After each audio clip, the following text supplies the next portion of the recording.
यार दोस्तों, मालवा का किसान चैनल में आपका हार्दिक स्वागत है।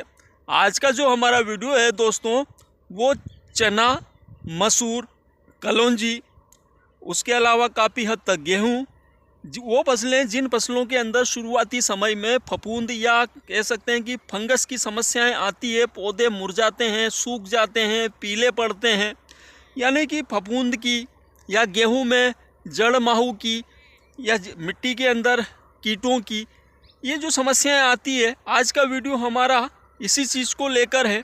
तो जो किसान भाई हमारे चैनल पर नए आए हैं वो पहले हमारे चैनल को सब्सक्राइब कर दीजिए, ताकि आपको हमारे चैनल का जो नोटिफिकेशन है वो मिलते रहे और हमारा वीडियो आपको आपके मोबाइल की होम स्क्रीन पर मिलता रहे। तो करते हैं दोस्तों आज के वीडियो की शुरुआत। मसूर, चना, गेहूँ, इनमें काफ़ी हद तक अभी की स्थिति में बहुत ज़्यादा फंगस की समस्याएं देखने को मिली है। गेहूं में जड़ माहू की समस्या चल रही है, उसके अलावा फंगस की समस्याएं भी चल रही है।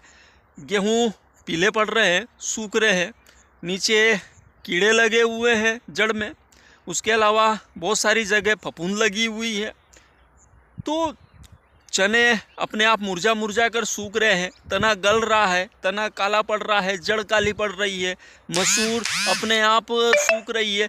तो ये जो समस्याएं हैं इन फसलों में काफ़ी चल रही है अभी की स्थिति में। उसका कारण है दोस्तों, एक तो इस साल बरसात बहुत ज़्यादा हुई, बरसात की जो नमी थी वो अच्छे से सूख ही नहीं पाई, और उसके बाद जल्दी बिजाइयाँ हो गई, खेत अच्छे से नहीं तपे, उसकी वजह से फंगस की और कीटों की बहुत ज़्यादा समस्याएं आ रही है दोस्तों।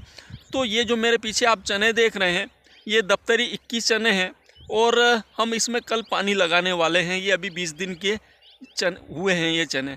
अब हालांकि दोस्तों मैं 20 दिन में पानी लगा रहा हूं, तो आप 20 दिन में पानी मत लगा देना, वो खेत के ऊपर डिपेंड करता है कि आपका खेत और मिट्टी किस प्रकार की है। हम इसके बाद एक पानी और 40 दिन के आसपास लगाएंगे, क्योंकि ये देख लीजिए हमने एक तो इससे 18 इंच पे लगाया है, दूरी ज़्यादा है।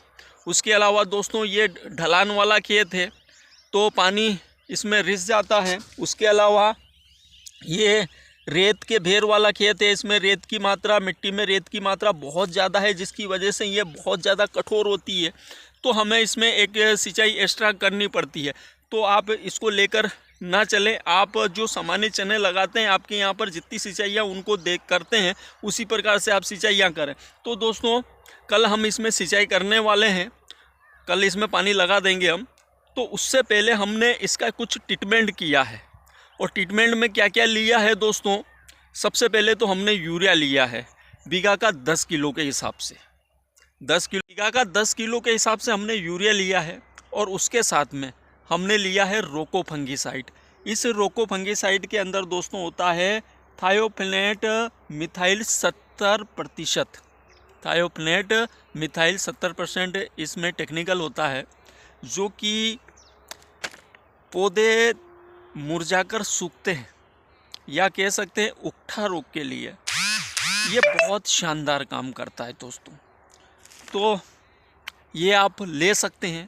और अगर रोको फंगीसाइड नहीं ले रहे आप, और अगर ये महंगा लगता है आपको, ये महंगा है, तो इसका जो टेक्निकल है, ये जो थायोफिनेट नाम का जो टेक्निकल है, थायोफिनेट मिथाइल 70% नाम का जो टेक्निकल है, और भी दूसरे दूसरी कंपनियों के पैकिंग में भी आता है, तो आप वो ले सकते हैं। अगर सस्ते में अगर वो उपलब्ध हो जाए तो वो ले सकते हैं। तो दोस्तों ये इसका हमने डोज लिया है 250 ग्राम पर बीघा के हिसाब से। और इसके अलावा दोस्तों हमने अगला लिया है, ये जो साफ फंगीसाइड में आता है वही इसमें है, कार्बेंडाजिम 12% और मैंगाजेब 63% WP में। तो इसमें जो मैंगाजेब है 63%, कार्बेंडाजिम भी है। कार्बेंडाजिम काफ़ी हद तक क्या करता है कि ये जो हमारे जो उकठा रोग की जो समस्या हैं, पौधे जो अपने आप मुरझा कर सूखते हैं, या जो हमारे फसल में तना गलन की समस्या है, जड़ गलन की समस्या है, उसमें काम करता है। अब इसके साथ में एक और टेक्निकल है मैंगाजेब। अब देखिए दोस्तों, मैंगाजेब 63%, जो हम जो सिंचाई करेंगे उसकी वजह से, जो सिंचाई करने के बाद होता क्या है दोस्तों कि जो चने हैं एकदम से पीले पड़ने लगते हैं, तो जो मेनका जेब आप दे रहे हैं उसकी वजह से ये समस्या इसमें नहीं आएगी। अब यही समस्या दोस्तों एकदम से गेहूं में भी आती है। हम पानी देते हैं, जैसे पानी देते हैं थोड़ा खींच लगाकर या मिट्टी ऊपर से अच्छी सूखी हुई है और जड़ का सही तरीके से विकास हुआ नहीं है और एकदम से जब हम पानी देते हैं तो मिट्टी एकदम से बैठती है दोस्तों, उसकी वजह से फसल पीली पड़ने लगती है। तो ये मेनका जेब वहाँ पर भी कंट्रोल करेगा दोस्तों, वहाँ पर भी हमारी फसल को काफ़ी हद तक बचाएगा। और उसके अलावा ये जो फंगस रूपी जो समस्याएं हैं, ये अपना उकठा रोग हो गया, जड़ गलन हो गया, तना गलन हो गया, इन पे भी ये काम करेगा। तो हमारे पास कितने टेक्निकल हो गए दोस्तों, थायोफिलेट, मिथाइल 70%, कार्बेंडाजिम और मेनका जेब, 3 टेक्निकल अपने पास हो गए। अब इसके साथ में दोस्तों जो मिट्टी में अभी कुछ कीटों की समस्याएं बहुत ज़्यादा आ रही है, जैसे गेहूं के अंदर आ रही है, उसमें जड़ माहू की समस्या आ रही है, या और भी जो दूसरी फसलों में भी, चने में भी या मसूर में भी, या मिट्टी के अंदर कीटों की बहुत सारी समस्याएं चल रही है। तो उसके लिए लिया है दोस्तों हमने ये विलवुड का है कीटनाशक, खाद के रूप में आता है। विलवुड का 5 किलो का पैकेट है ये, और इसमें फेप्रोलिन है 0.3% GR फार्म में। तो इसमें लाल कलर में ये निकलता है, बारीक दाने होते हैं। तो मतलब ये पूरा पाउडर नहीं है, बारीक बारीक दाने के रूप में होता है, जैसे कि हमारे किसान भाई जानते होंगे लहसुन में इसको सबसे ज़्यादा देते हैं।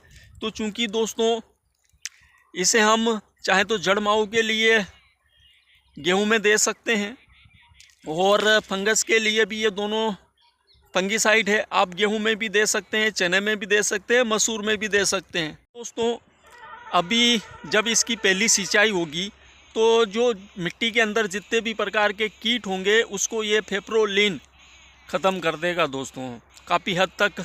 क्योंकि देखिए दोस्तों अभी शुरुआती समय में हमें जितनी भी समस्याएं आती है वो मिट्टी से जुड़ी हुई समस्याएं आती है, क्योंकि फसल तो अभी निकल रही है और अभी से शुरुआत में ही फसल में समस्याएं मिट्टी से जुड़ी हुई जो कीटों की, फंगस की वो समस्या आ रही है। तो हम मिट्टी का उपचार मिट्टी के माध्यम से ही करें तो ज़्यादा बेटर है। आप फसल में पहली सिंचाई कर रहे हैं तो वहाँ पर बिल्कुल सावधानी रखिए, और अगर आपकी फसल अगर अच्छी स्वस्थ है और अगर आपके यहाँ पर अगर इस प्रकार की कोई समस्या नहीं जाती है तो आप नहीं भी लगाएं तो चलेगा। लेकिन जहाँ पर ये समस्याएं आ रही है या देखी जाती है तो वहाँ पर अगर आप पहला पानी दे रहे हैं तो आप मिट्टी के रूप में ही इनको दे दीजिए दोस्तों, काफ़ी बेस्ट रिजल्ट आपको मिलेंगे। दोस्तों यूरिया हो गया, तीनों चीज़ें ये हो गई, 2 फंगीसाइड हो गया, 1 कीटनाशक हो गया, और उसके अलावा दोस्तों इसमें मैंने थोड़ा सा सल्फ़र भी दिया है, 90% वाला जो अपना सल्फ़र है वो भी दिया है मैंने चने में।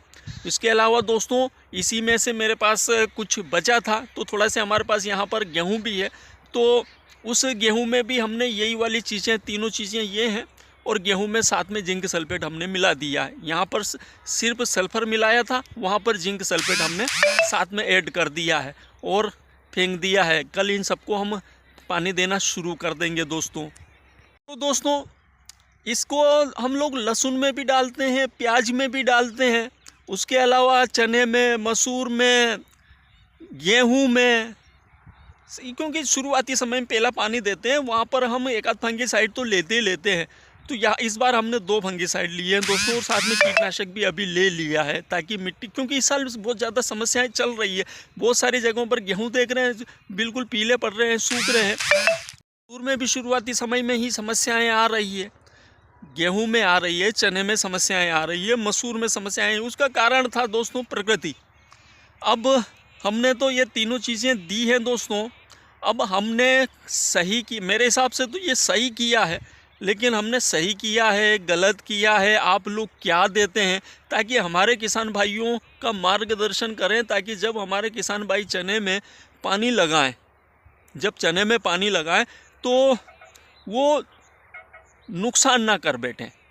तो अगर आपका अनुभव है, सालों का चने की खेती करने का अनुभव है, वो हमारे किसान भाइयों के साथ शेयर करें, ताकि हमारे किसान भाइयों का नुकसान नहीं हो। चने में उकठा रोग या तना गलन या जड़ गलन या रूट कॉलर जैसी जो समस्या हैं वो ना आए, मसूर में समस्या ना आए, गेहूं में समस्या नहीं आए दोस्तों। तो दोस्तों आप अपना अनुभव ज़रूर शेयर करना। और इसके अलावा दोस्तों अगर वीडियो अच्छा लगा हो तो लाइक करना, कमेंट करना और वीडियो को ज़्यादा से ज़्यादा शेयर करना, ताकि हमारे ज़्यादा से ज़्यादा किसान भाइयों तक ये वीडियो पहुँचे। नमस्कार दोस्तों।